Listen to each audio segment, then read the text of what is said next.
Sanya, greetings everyone. To our honorable audience, excellencies, distinguished delegates, esteemed partners, and especially to my dear deafblind colleagues. It is a great honor and a privilege to welcome all of you on this historic side event, recognizing June 27 as the International Day of Deafblindness, that is held live in UN headquarters in New York and also available for online participation. I want to express sincere gratitude to everyone who made this possible. Permanent Mission of the Republic of Croatia to the UN, the World Federation of the Deafblind, and the International Disability Alliance. Also to two very important co-sponsors, the Hashemite Kingdom of Jordan to the UN, and Permanent Mission of the United Republic of Tanzania. In spite of the fact that this event was a dream for me and my deafblind colleagues, now when that dream came true, with deepest regrets, I am unable to attend in person. As you may be aware, I have recently been elected first Vice President of the International Disability Alliance. This new responsibility significantly affects my schedule, requiring me to take on additional duties, including participation in other side events and bilateral meetings. Still, what is important to emphasize is that my heart and thoughts are with all of you. As the president of WFDB, I wish to provide some context on our background. WFDB is a global non-governmental advocacy organization by and for persons with deafblindness. It is a global platform for the exchange of experiences and knowledge in the area of deafblindness, supporting the establishment of high-quality deafblind interpreting services with a focus on assistive technology and accessibility. WFDB is a relatively young organization established in 2001 in Auckland, New Zealand. Just to clarify and put things into perspective, many global associations were established much earlier, but we, the deafblind, are in a unique position in that regard. We face multiple challenges with support and communication, meaning that for us every progress takes more time to achieve. For example, World Federation of the Deaf was founded 50 years before us. That's quite a difference. After establishment, WFDB worked very hard to achieve, in 2007, consultative status at the UN Economic and Social Council, or ECOSOC status. Even though we began late and small in numbers, we grew significantly.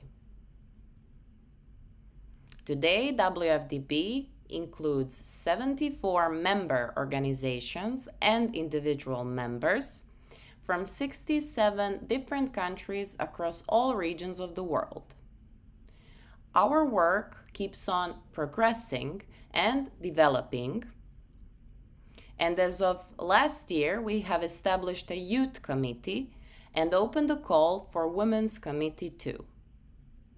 WFDB's strategic priorities remain empowering the deafblind community, increasing visibility, and being the loud and strong voice of the deafblind globally.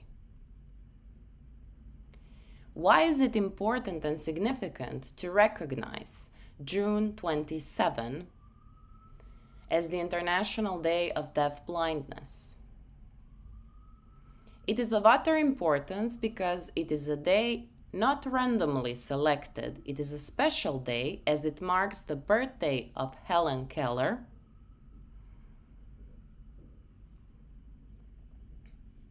one of the most influential figures in the history of deafblind advocacy.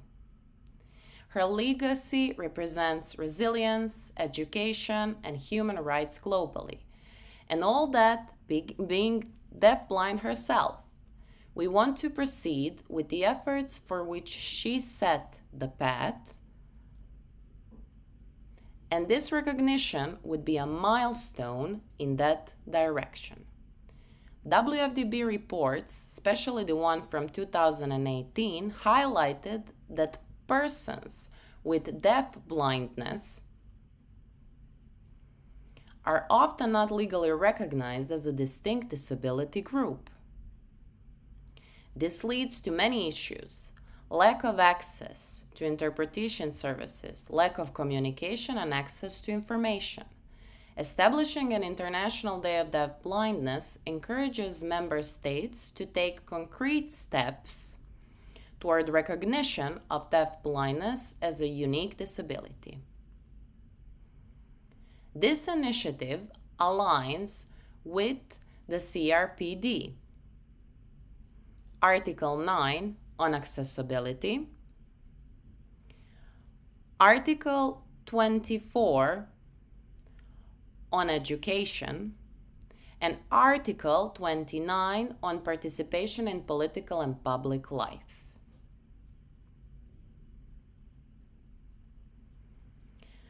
The famous Helen Keller once said, "Alone we can do so little.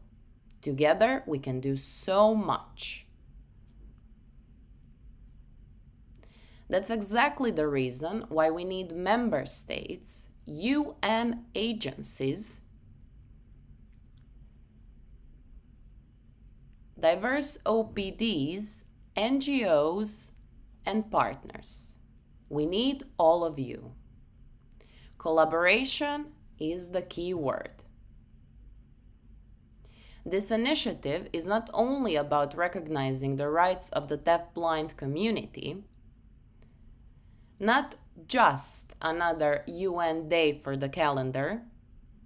It is also about ensuring that future generations of deafblind youth live in a more just reality.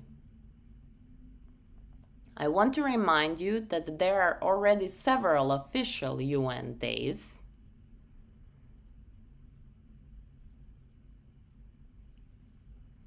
Such as the International Day of Sign Languages, or White Cane Safety Day, International Day of Braille, World Down Syndrome Day.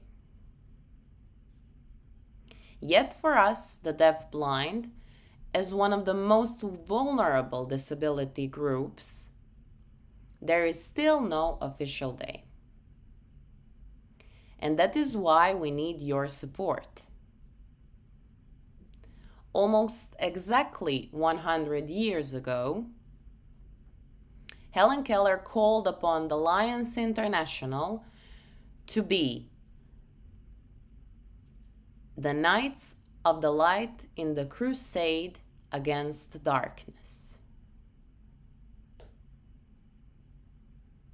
Now is the perfect time to bring that light into this effort.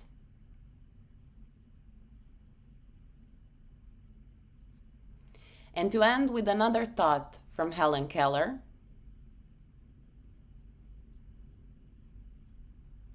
we are never really happy until we try to brighten the lives of others.